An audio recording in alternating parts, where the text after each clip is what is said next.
સરસ્વતીના ચરણોમાં વંદન.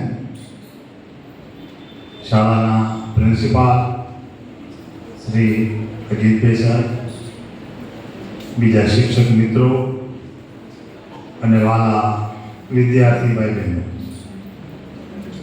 મારો પરિચય તમને મળ્યો. મારું નામ મહેશ દવે. હું સાબરમતી સેન્ટ્રલ જેલથી આવું છું. નિવૃત્ત અધિકારી છું. તમારી સાથે બે ત્રણ વિષયની થોડી ઘણી એવી વાતો કરવી છે જે તમને આજે ને તો આવતીકાલે કે ભવિષ્યમાં ક્યાંક ને ક્યાંક ઉપયોગી થાય. હું જ્યાં સુધી બોલું ત્યાં સુધી શાંતિથી સાંભળજો, સમજજો અને જરૂર પડે ત્યાં જીવનમાં અમલ કરજો અને ઉતારજો. તમારા માટે સ્પેશિયલ હું છે સાબરમતીથી આવ્યો છું, એટલે તમને પેલા હાસ્યના પ્રોગ્રામ હોય, સંગીતના પ્રોગ્રામ હોય એવી કદાચ મજા ન આવે, પણ બહુ જરૂરી છે જીવનમાં એવી થોડી મારા અનુભવની વાતો તમારી સાથે કરવી છે. અને હું દરરોજ એકાદ સ્કૂલમાં જાઉં, રોજ અમે 2 જણા. આજે તમારી પાસે આવ્યા છે તો શાંતિથી સાંભળજો. છેલ્લે તમને એવું લાગે કે પ્રશ્નોત્તરી કરવી હોય કે પૂછવું હોય તો પૂછી શકો છો, પણ શાંતિથી સાંભળજો. 2-3 વિષય ઉપર થોડી વાત કરવી છે. તમે બધા સુંદર મજાની શાળામાં આવા સુંદર મજાના સ્ટાફ નીચે અભ્યાસ કરો છો. તમે બધા શિક્ષણ મેળવવા માટે શાળાએ આવો છો, તો માત્ર ને માત્ર શિક્ષણ મેળવવું, ગણિત, વિજ્ઞાન, ઇંગ્લિશ, હિન્દી ને ગુજરાતી તમે બધા ભણતા હોય, એ શિક્ષણ મેળવવું જરૂરી છે, પણ જીવનમાં માત્ર શિક્ષણ એ પર્યાપ્ત નથી. શિક્ષણ સાથે બીજું ઘણું બધું જીવનમાં જોઈએ, ત્યારે આપણે સફળ થઈ શકીએ. આપણે બધા જ જીવનમાં સફળ થવા માટે શાળાએ આવતા હોય કે આપણે મોટા થઈ અને આગળ જઈ અને કંઈક કરી શકીએ. તો આપણે ત્યાં સફળતાનો માપદંડ શું? કે આપણે મોટા થઈને પુષ્કળ પ્રમાણમાં પૈસા કમાઈ, હજારો, લાખો, કરોડો રૂપિયા, એટલે શું આપણે સફળ થઈ ગયા કહેવાય? ના. સફળ થવા માટે શિક્ષણ સંસ્કાર સાથે બીજું ઘણું બધું જોઈએ જે જીવનમાં મેળવવું જોઈએ. એવા હજારો લોકોને મેં જેલમાં જોયા છે કે જેની પાસે લાખો કરોડોની સંપત્તિ હોય છતાં જીવનમાં સુખ શાંતિ ન હોય. એવા ઘણા લોકો મેં જોયા છે કે મોટા અધિકારી બની ગયા હોય, મોટા વેપારી બની ગયા હોય, મોટા નેતા બની ગયા હોય, છતાં એની પાસે જીવનમાં શાંતિ ન હોય, સુખ ન હોય. સુખી થઈ શકાય કદાચ પૈસાથી, માટે સુખી રહેવા માટે આ ઉંમરે અને આ તબક્કે, ખાસ કરીને 19 થી 25 વર્ષની તમારી ઉંમર એ બહુ અગત્યની ઉંમર છે. જીવનમાં કોઈ પણ ક્ષેત્રમાં સફળ થવા માટે પણ અને જિંદગી બગાડવી અને જિંદગીની બિલકુલ નેસ્ત નાબૂદી કરવા માટે પણ 19 થી 25 વર્ષની ઉંમર એ જવાબદાર છે. જિંદગીના 5 તબક્કા: બાલ્યાવસ્થા, કિશોરાવસ્થા, યુવાન અવસ્થા, પ્રૌઢ અવસ્થા અને વૃદ્ધાવસ્થા. તમે બધા લગભગ આમાંથી બાલ્યાવસ્થા અને કિશોર અવસ્થા પૂર્ણ કરી અને યુવાન અવસ્થાના ઉંમરે દ્વાર પર ઊભા છો.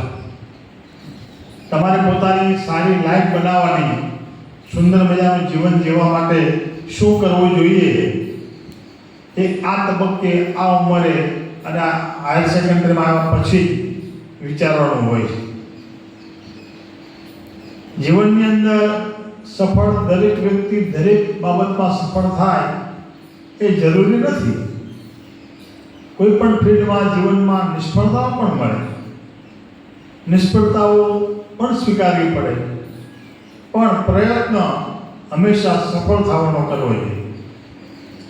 દરેક ફિલ્ડમાં આજે કોઈ બાળકને ડૉક્ટર બનવું હોય તો 12 સાયન્સમાં ભણતો હોય અને સખત મહેનત કરે તો એને સારા ટકા આવી જાય અને મેડિકલમાં એડમિશન મળી જાય તો એ મેડિકલમાં એડમિશન લેવામાં સફળ થઈ ગયો. પણ પછી એને પાછું 5 વર્ષ ભણવાનું મેડિકલનું, એમાં સફળ થવાનું. પછી ડૉક્ટર બન્યા પછી ડૉક્ટર તરીકે સફળ થવાનું કે શહેરમાં 5-25 ડૉક્ટર હોય એમાંથી એનું નામ અલગ આવે, સ્પેશિયલ આવે તો તમે બેસ્ટ ડૉક્ટર. એમ પોલીસ અધિકારી, આજે હું એક જેલનો અધિકારી હતો તો તમામ જેલના અધિકારીઓ સફળ અને સારા અને હોશિયાર અને બાવસ હોય એ જરૂરી નથી. એમ તમે તમારા જીવનમાં સફળ થવા માટે, સફળતા માટે, તમારા ઉજ્જવળ ભવિષ્ય માટે, તમારા વાલીઓની ખુશી માટે, તમારા સ્કૂલનું નામ રોશન કરવા માટે તમે સતત મહેનત કરવી જોઈએ અને કરતા હશો. પણ જ્યારે તમે કોઈ વસ્તુમાં, કોઈ ક્ષેત્રમાં સફળ થવા જાઓ ત્યારે તમારી વચ્ચે નાના મોટા વિઘ્ન આવે. કોઈ માણસ તમે આજે જેટલું ધારો છો એટલું જીવન અને એટલું ભવિષ્ય એ સરળ નથી. ભવિષ્ય સારું બનાવવું એ અશક્ય નથી, પણ અઘરું તો ચોક્કસ છે. માં ખાસ કરી અને મારે જે મુદ્દા ઉપર તમને આજે વાત કરવી કે ભાઈ જે નજરે આટલા વર્ષો સુધી રાજ્યની જુદી જુદી જેલોમાં એ જોયું છે.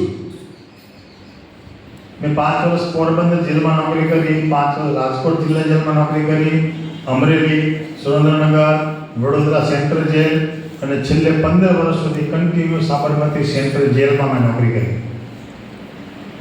તો મારી નોકરી દરમિયાન જેલમાં મેં શું જોયું, કેવું મેં અનુભવ્યું કે મને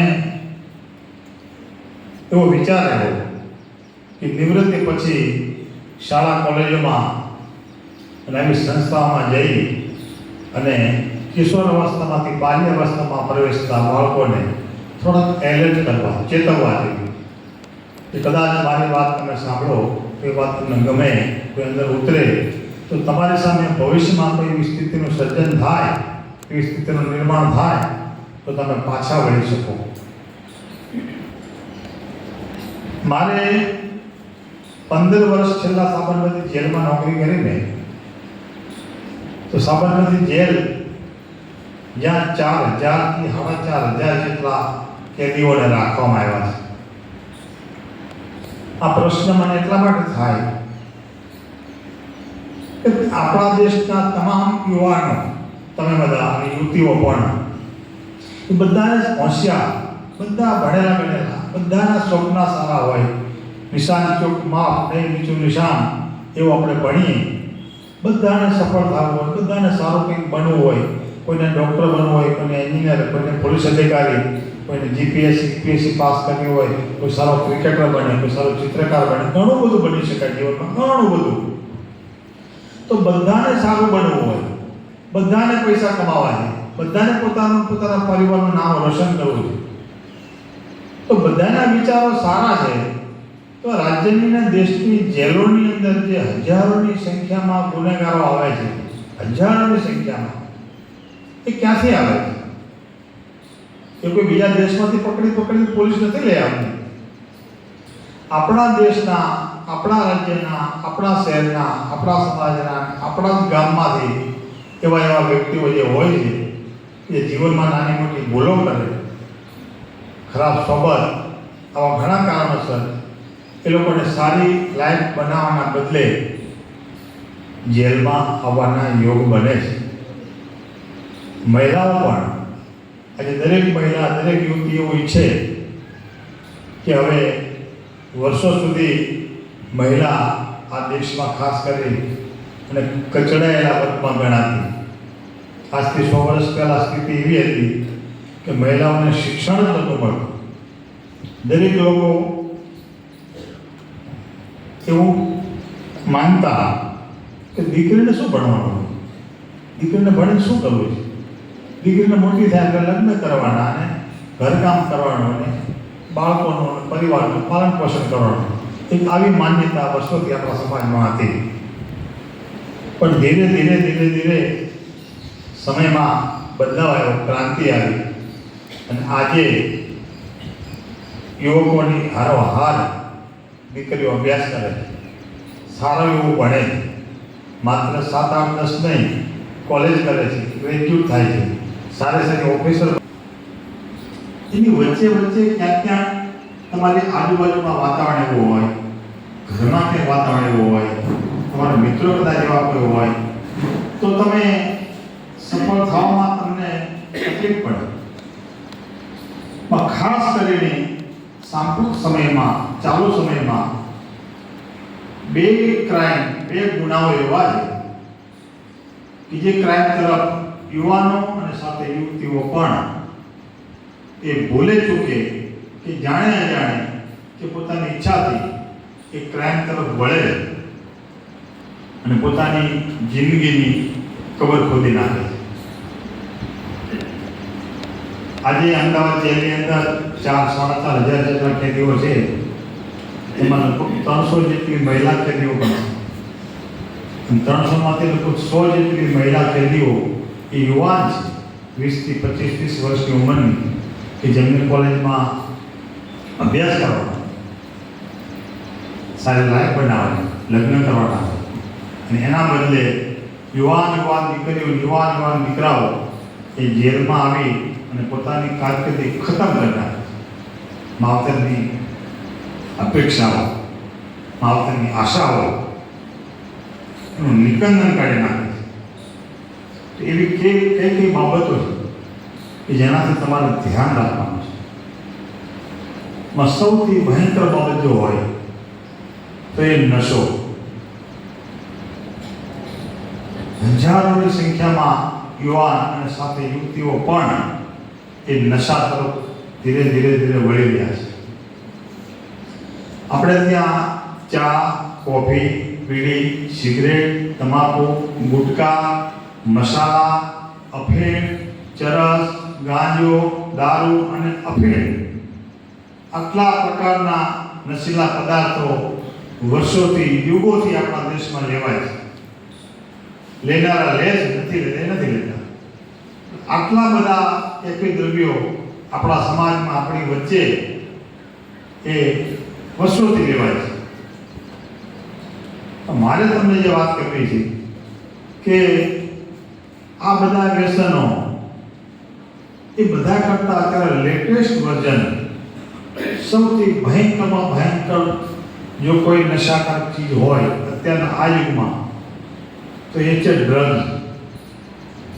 ડ્રગ્સ એટલી બધી ભયંકર, એટલી બધી ખરાબ વસ્તુ છે કે બધા વ્યસન ભેગા કરો તો એક ડ્રગ ખાલી માણસની જિંદગી બરબાદ કરવા માટે એ કાફી છે. ડ્રગ એટલે શું? ખાસ મારી વાત સાંભળીએ કે આપણો દુશ્મન દેશ, પડોશી દેશ પાકિસ્તાન, એ દેશમાંથી ચોરી છુપીથી આપણા દેશમાં ડ્રગ નામનો એક ભયંકર નશીલો કેમિકલ યુક્ત પદાર્થ એ આપણા દેશમાં ઘુસાડવામાં આવે છે. અને હજારો યુવાન યુવતીઓ ધીરે ધીરે આ ડ્રગના નશા તરફ બહુ વળી રહ્યા છે.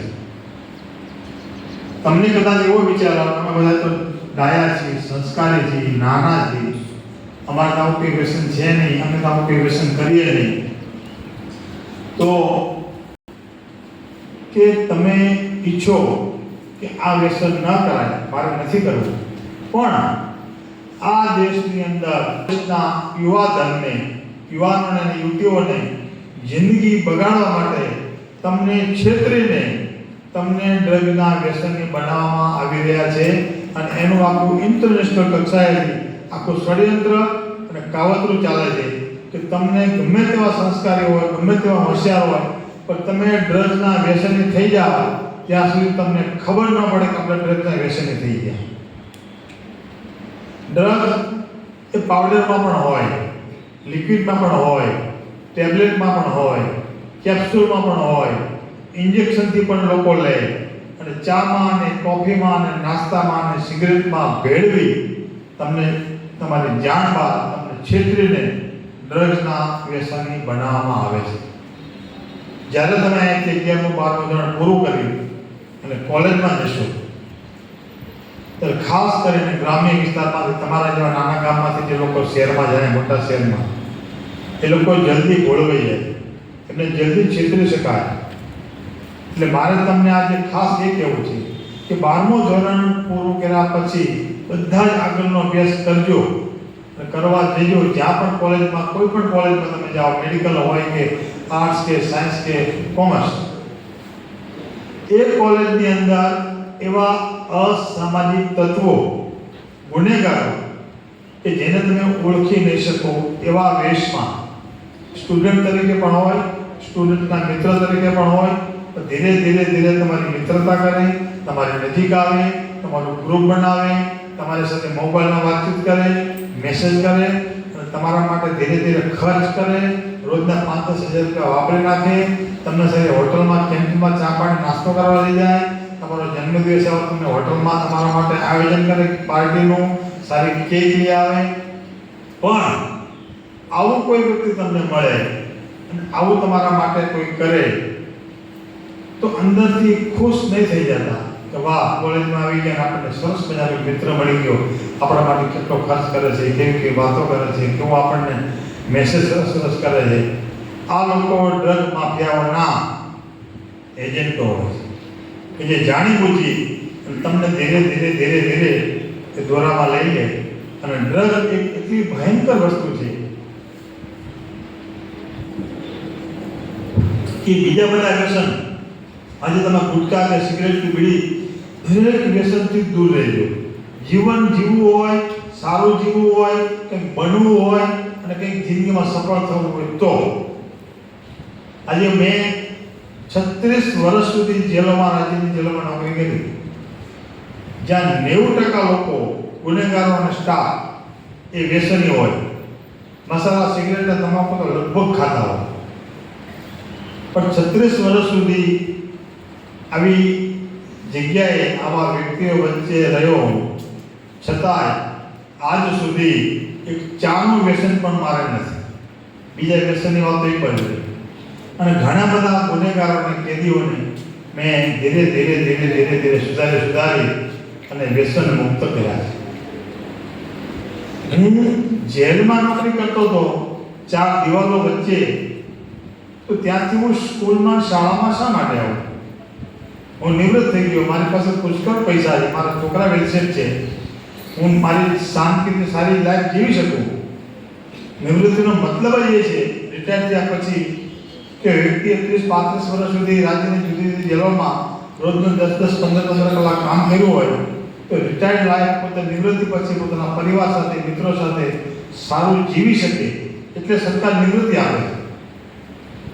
પણ મેં અલગ નિર્ણય કર્યો કે નિવૃત્ત થયા પછી ઘરના સોફામાંથી બેસી રહેવું, મોબાઈલ મચેડવો, ટીવી જોઈ રાખવું, બગીચામાં જઈને ગપ્પા મારવા અને વહેલા વૃદ્ધ થઈ જવું, એના કરતાં બેટર છે કે વિદ્યાર્થીઓ માટે, યુવાનો માટે, યુવતીઓ માટે એવું કંઈક કામ કરવું કે જેમને કામ લાગે.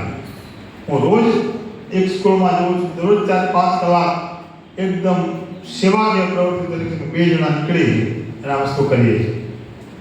પણ વાત કરતો હતો તમને ડ્રગ્સની, કે તમે બીજા કોઈ પણ વ્યસન નહીં કરતા. તમાકુ, ગુટકા, બીડીની આદત હોય, કદાચ ઘરમાં પપ્પા મમ્મી લેતા હોય કે કોઈ પડોશી લેતા હોય, મામા લેતા હોય, કાકા લેતા હોય, તો પણ એમને રોકવાની કોશિશ કરજો. પણ તમે કોઈ દિવસ વ્યસન તરફ વળી જશો, જો ગુટકા ખાવા શીખી ગયા, સિગરેટ પીવા શીખી ગયા, તો તમે ડ્રગ્સ લેતા શીખી જવાનું.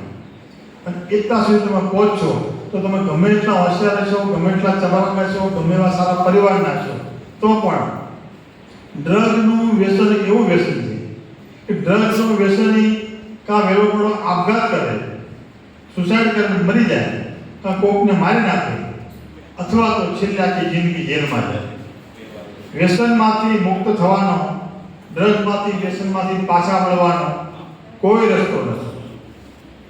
એવા યુવાનો અને એવી યુવતીઓને મેં જેલમાં જોઈ કે આપણને એમ લાગે કે આ દેશના યુવાનો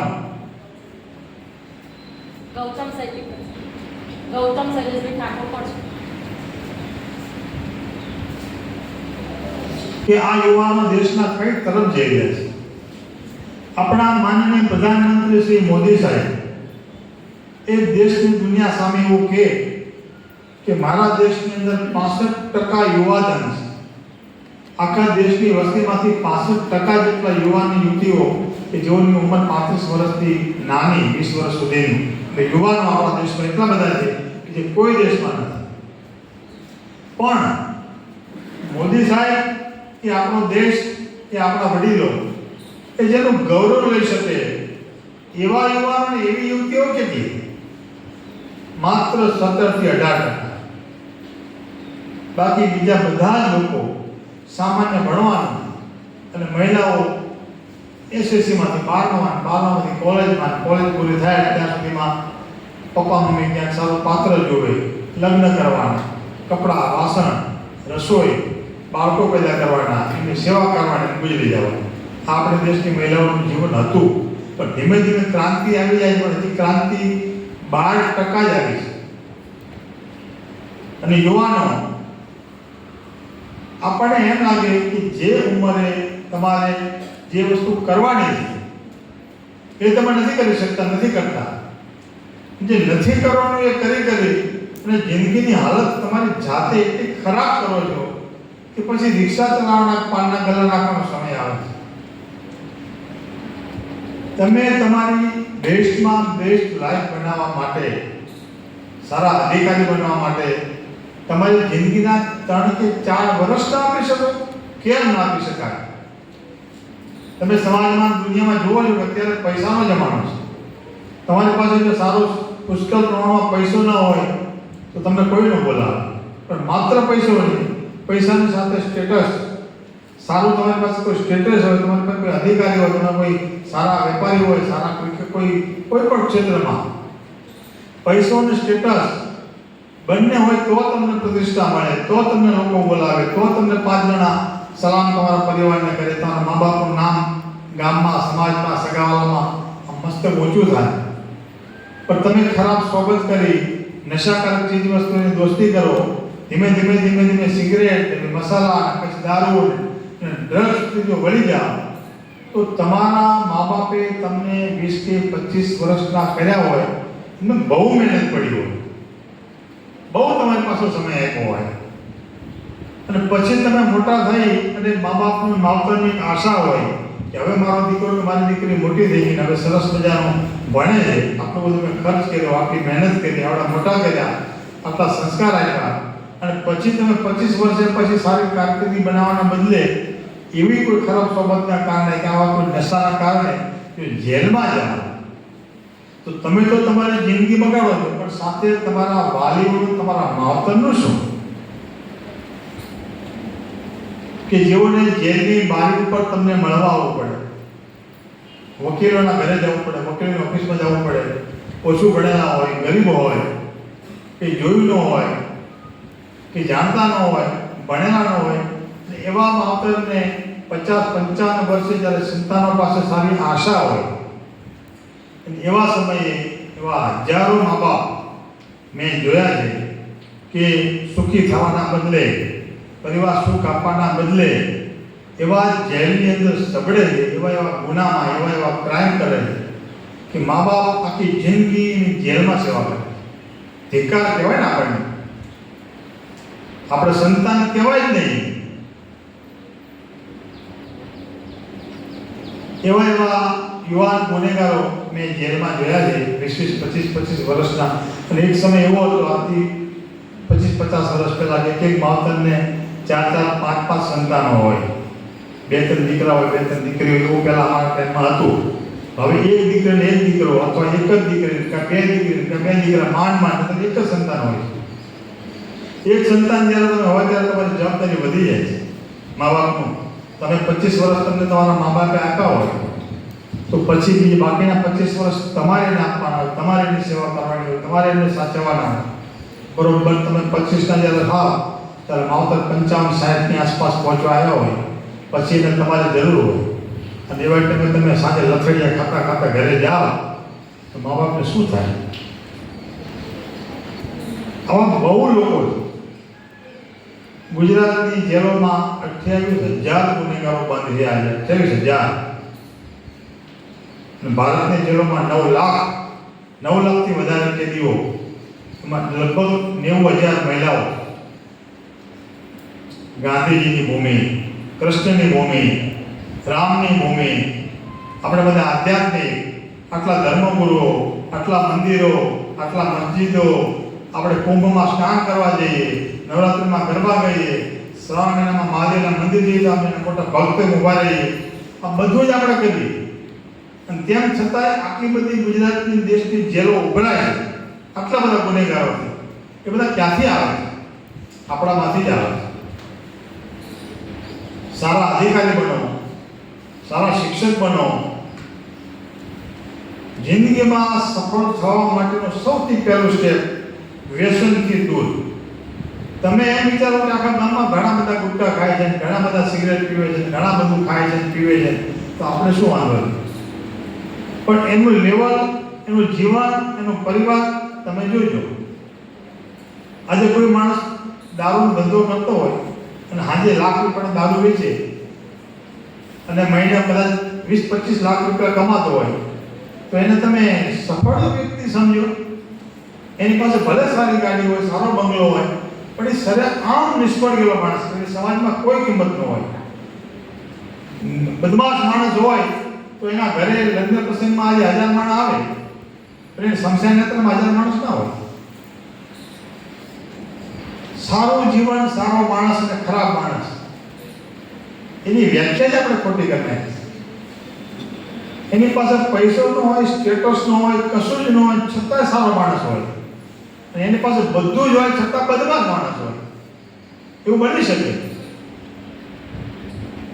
આપણે આ દેશમાં જન્મ્યા છીએ તો આ દેશની સંસ્કૃતિ, આ દેશના સંસ્કાર, આપણે શાળામાં આવીએ છીએ તો માત્ર ને માત્ર 12મું પાસ, ટીવાય, કોલેજ એને શિક્ષણ ન કહેવાય.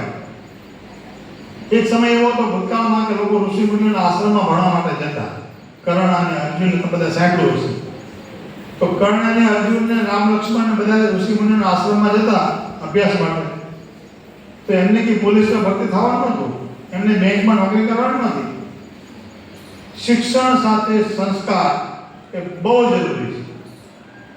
સંસ્કાર વગરનું શિક્ષણ તમે ગમે એટલું ભણો પણ તમને કેમ પપ્પા સાથે વાત કરવી, કેમ મમ્મી સાથે વાત કરવી, કેમ સરકારી કચેરીમાં જઈને ઓફિસર સાથે વાત કરવી, ગામના આગેવાન સાથે કેમ વાત કરવી, એ જો આવડે નહીં તો શિક્ષણ ન કહેવાય, એને ઝીરો કહેવાય. જીવનમાં કેમ ઊભા રહેવું, કેમ બેસવું, કેમ ચાલવું, કેમ હસવું, કેમ રડવું, આ બધી વસ્તુના પ્રકાર આવે. આજે આપણે ઘણી જગ્યાએ મિત્રો ભેગા થયા હોય તો અલગ રીતે હસતા હોય. આપણને કોઈક જાણીતી વ્યક્તિ આપણે રસ્તા સામે મળે તો આપણે એની સામે આમ કરીને હસીએ, એ હાસ્ય જુદું હોય. કોઈ જોક્સ આપણે સાંભળતા હોય, ખડાટ હસતા હોય, એ હાસ્ય જુદું હોય, અટ્ટહાસ્ય જુદું હોય. કોઈ મજાક મસ્તી કરતા આપણે હસીએ, કોઈ મસ્કરી કરતા એ હાસ્ય જુદું હોય. બધું જ જરૂરી જીવનમાં. એવી રીતે રડવાના પણ પ્રકાર આવે. આપણે કોઈ જગ્યાએ કોઈ પપ્પાએ મમ્મી આપણને માર્યું હોય, કદાચ ઝાપટ મારી હોય, આપણને દુઃખ લાગે, આપણે રડતા હોય, એ રડવાનું જુદું હોય. આપણને પરીક્ષામાં ફેલ થઈ, આપણને દુઃખ લાગે, એ રડવાનું જુદું હોય. આપણા ઘરમાં કોઈનું અવસાન થાય, એ રડવાનું જુદું હોય. દાદા ગુજરી જાય 100 વર્ષના, એ રડવાનું પણ જુદું હોય. અને યુવાન ઘરમાં કોઈ મૃત્યુ થાય, કોઈ ભાઈ બહેનનું કોઈ પણ સભ્યનું, તો આક્રંદ કહીએ આપણે, એ રડવાનું પણ જુદું હોય. અને કોઈ જગ્યાએ તમે પ્રેમમાં નિષ્ફળ જાઓ, બ્રેકઅપ થાય, એમાં રડવાનું જુદું હોય. દરેક જગ્યાએ મારો કહેવાનો હશે કે દરેક વસ્તુ જીવનમાં શીખવાની કે વ્યસનથી દૂર રહીએ, નશો ન કરીએ તો એમાં કેટલા ફાયદા. પહેલો ફાયદો શારીરિક.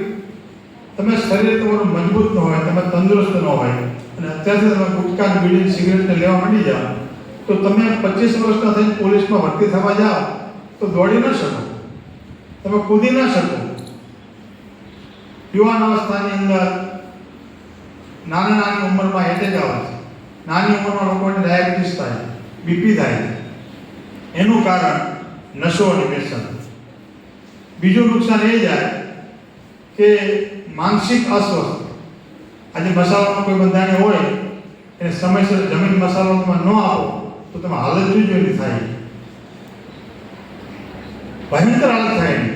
કોઈ મસાલો રોજના 3 મસાલા ખાતો હોય, ચા પીને ખાય, જમીને ખાય, થોડો ખાય, પણ 2 દિવસ તમે એને કોઈ રૂમમાં પડો મસાલો ન આપો જેમાં પછી ચા પછી, તો ભણેલા સારા માણસો, સરકારી કર્મચારીઓ, શિક્ષકો પણ ખાતા હોય, એની હાલત ખરાબ થઈ જાય, એ છોડી જ ન શકે. એટલે શારીરિક અસર, માનસિક અસર અને ત્રીજી અસર આર્થિક. એક મસાલાના આજે 15 રૂપિયા ભાવ છે. રોજના 3 મસાલા તમે ખાઓ એટલે 15 થી 45 રૂપિયા દરરોજના, સરેરાશ 50 રૂપિયા. એક મહિનાના કેટલા થાય? 1500 રૂપિયા. એક વર્ષના કેટલા થાય? આટલા. એવા કેટલા લોકો ખાવાવાળા? હજારો લોકો. એક મસાલા અને ગુટકા આપણા દેશમાં, આપણા રાજ્યમાં એટલા ખવાય કે એના માટે આવડી મોટી એક વર્ષે એક સ્કૂલ બની જાય, એક હોસ્પિટલ બની જાય, એક લાઇબ્રેરી બની જાય. મેં હમણાં જ મિત્રના હિસાબ કર્યો હતો, તો 500 જણનો ખાલી તમે મસાલાનો ખર્ચ એક વર્ષનો ગણો ને તો 2,33,75,000 રૂપિયા થાય છે. મારો કહેવાનો આશય કે આર્થિક, સામાજિક, શારીરિક અને માનસિક 4 પ્રકારનું નુકસાન. સામાજિક નુકસાન એ થાય કે તમે ભયંકર વ્યસની હોય, દારૂ પીતા હોય, શીખી ગયા હોય, તો તમારો સંબંધ કરવો હોય, સગાઈ કરવી હોય, લોકોને ખબર પડે કે આ દારૂડિયો છે, તો લોકો મોઢા બગાડે ને કે દારૂડિયાની દીકરી ન દેવાય. આ સામાજિક નુકસાન. તમારા ઘરમાં તમે તમારો ઘરમાંથી વડીલ કોઈ દારૂ પીતો હોય ને તો આખા પરિવારની ઇજ્જત ધીમે ધીમે સમાજમાં ઓછી થાય. આનો બાપ દારૂડિયો છે, આનો બાપ ફલાણો છે. કહેવાનો આશય કે વડીલો આગળ કદાચ કંઈક કરતા હોય, કંઈક કરી ચૂક્યા હોય, એ ભૂલી અને તમે જો સારી સરસ મજાની શાળામાં ભણતા હોય, આવો સ્ટાફ હોય, આવા શિક્ષકો હોય, તમારું ધ્યાન રાખતા હોય, તમને પૂછતા હોય, તમારું એક વસ્તુ તમારા આચાર્ય સાથે હમણાં જ વાત કરી, એક બાળકનું ધ્યાન રાખે છે કે કોણ બાળક કેવું છે, નિશાળે આવે છે નથી આવતું, નથી આવતું ક્યાં નથી આવ્યું, રિઝલ્ટ તમારું શું સારું રિઝલ્ટ આ સ્કૂલમાં આવે. એટલે બધાને મારી વિનંતી કે વ્યસનથી બની શકે એટલા નહીં પણ 100% દૂર રહેજો.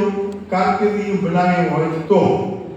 બહેનો પણ વ્યસન હોય ઘણા બધા, ઓછું હોય 16% પણ છે. પણ તમારે મહિલાઓને આજે જે શિક્ષણનો વ્યાપ ધીમે ધીમે વધતો જાય, શિક્ષણ મેળવવાનું કારણ મહિલાઓ માટે કે વર્ષોથી ઘૂંઘટો કાઢી અને મહિલાઓ ઘરમાં રહેતી, ધીમે ધીમે ઘરમાંથી, રસોડામાંથી ફળિયામાંથી શેરીમાંથી શહેરમાં અને શહેરમાંથી છેક અવકાશયાન સુધી. કલ્પના ચાવલા મળે આવું ક્યારે ન વિચારતા. દુનિયામાં જેટલા લોકો જે ફિલ્ડમાં સફળ થયા છે એ બધા જ ગામડામાંથી આવેલા છે, બધા જ સરકારી શાળામાં ભણેલા છે. મગજમાં એક ટકાનું ભૂત સવાર થાય આપણને, ટકાનું કે 12માં 10માં ટકા આવે, ઠીક છે, એડમિશન સારી જગ્યાએ લેવા માટે ટકા જરૂરી હોય તો લાવવા જોઈએ, પણ ટકા એ માત્ર સફળતાનો માપદંડ નથી. આજે ફિલ્મ દુનિયામાં કોઈ અમિતાભ બચ્ચન સફળ થઈ ગયો હોય કે ક્રિકેટની દુનિયામાં વિરાટ કોહલી સફળ થઈ ગયો હોય કે હાઈકોર્ટ જજ કોઈ બની જાય છે, કોઈ સુપ્રીમ કોર્ટના જજ બન્યા હોય, એમાંથી કોઈ ટકાવાર આવતા નથી.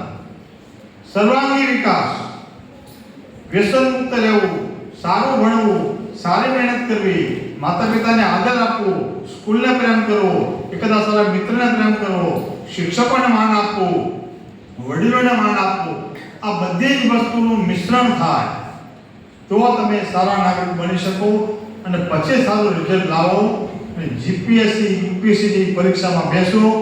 1 વખત, 2 વખત, 3 વખત ને 5 વખત ભલે પ્રયત્ન કરવો પડે પણ લાઈફ તો બને. આજે એક શાળાની અંદર એક શિક્ષકે વિદ્યાર્થીને પ્રશ્ન પૂછ્યો કે આપણે કોઈ પણ વાહન ચલાવીએ, ગાડી, તે વાહનમાં બ્રેક શા માટે આવે છે? બ્રેકની કેમ જરૂર છે? તો એક વિદ્યાર્થીએ જવાબ આપ્યો કે ગાડીને ઊભી રાખવા માટે બ્રેક જોઈએ, એટલે બ્રેક આવેલી હોય. બીજા વિદ્યાર્થીએ એવો જવાબ આપ્યો કે અકસ્માત ન થાય એટલે બ્રેક આવેલી. પણ એક હોશિયાર ચબરાક વિદ્યાર્થી ચાણક્ય જેવો એને કેવો જવાબ આપ્યો, સાંભળજો ને સમજજો. એને એવો જવાબ આપ્યો કે વાહનમાં બ્રેક એટલા માટે હોય છે કે વાહનને ચલાવી શકાય. સમજો બુદ્ધિથી. આજે મારી ગાડી લઈ અને આજે અમદાવાદ જવું છું. અમદાવાદ જતા પહેલા હું ગાડીમાં બેસું, ગાડી કમ્પ્લેટ હોય, ગાડીને ચાલુ કરું અને હું ગેર પાડીને ગાડીને ચાલુ કરું પહેલાં મને ખબર પડે કે એમાં બ્રેક નથી, બ્રેક તૂટી ગઈ છે, બ્રેક ફેલ થઈ ગઈ છે, તો હું જઈ શકું? કેમ? ગાડી ચલાવવામાં બ્રેકની જરૂર નથી. તેમ છતાં એવું બની શકે કે અમદાવાદ સુધી પહોંચીને બ્રેકની જરૂર ન પણ પડે, પણ બ્રેક જો ન હોય, બ્રેક તૂટી ગયો હોય, બ્રેક ફેલ થઈ ગયો હોય, તો હું ચલાવી ન શકું એને 1 મીટર પણ. યસ, શીખવાનું એ છે કે જીવનની અંદર નિષ્ફળતા પણ પચાવવી પડે.